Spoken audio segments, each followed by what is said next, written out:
We are terrorizing the south of France. On the sinewy tarmac snaking through the prized vineyards, this 2.5-ton behemoth is lapping up everything I'm throwing at it.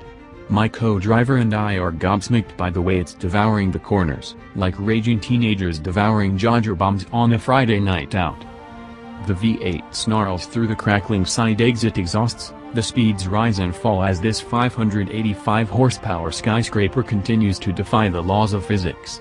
A small town, one of the myriad spread out across the rural countryside, looms in the horizon, and I hit the brakes to avoid tripping the speed camera. And breathe. Alright, enough pummeling the blacktop. We are pushing for time, so I swing onto the on-ramp and head out on the highway. Nicki Minaj isn't usually my kind of jam, but here it feels entirely appropriate, and we cruise along to Trinidad's finest export like a pack of new money rappers as the sun sets behind us. We roll into the gorgeous fortress surrounding the historic city of Carcassonne with plenty of time to spare before dinner. That's the long and short of the new Mercedes AMG G63, it makes you feel like a rock star wherever you go, and this absolutely dominates the driving experience. Let's pull back a bit here, because this isn't supposed to happen.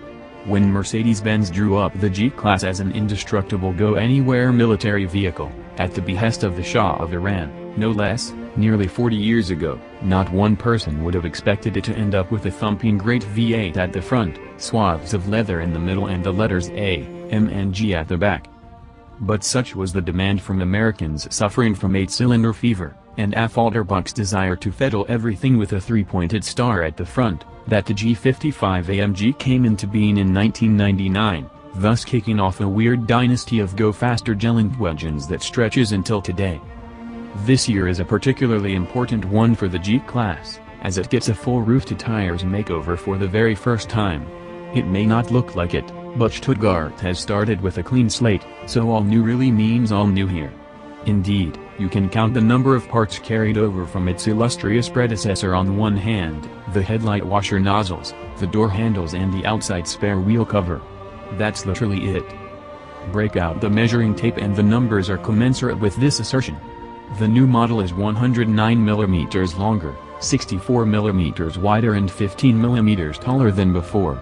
But the most important figure is the wheelbase, which has grown by some 40 mm to 2,890 mm.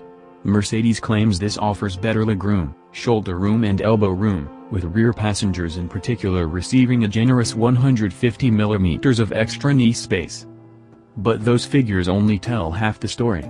The new G-Class may still be built on a lighter frame chassis for supreme toughness and off-road capability, but the high-strength steel used in its construction is thoroughly modern. The body is also made from a mix of strong, high-strength and ultra-high-strength steels, while the bonnet, fenders and doors are hewn from aluminum. The biggest gain is a net 55% increase in torsional rigidity to an impressive 10,162 Nm per degree. There's also a circa 170 kg reduction in weight, massive on a regular passenger car, not so massive on a hulking SUV still weighing as much as a small moon. Still, every little bit counts, I suppose.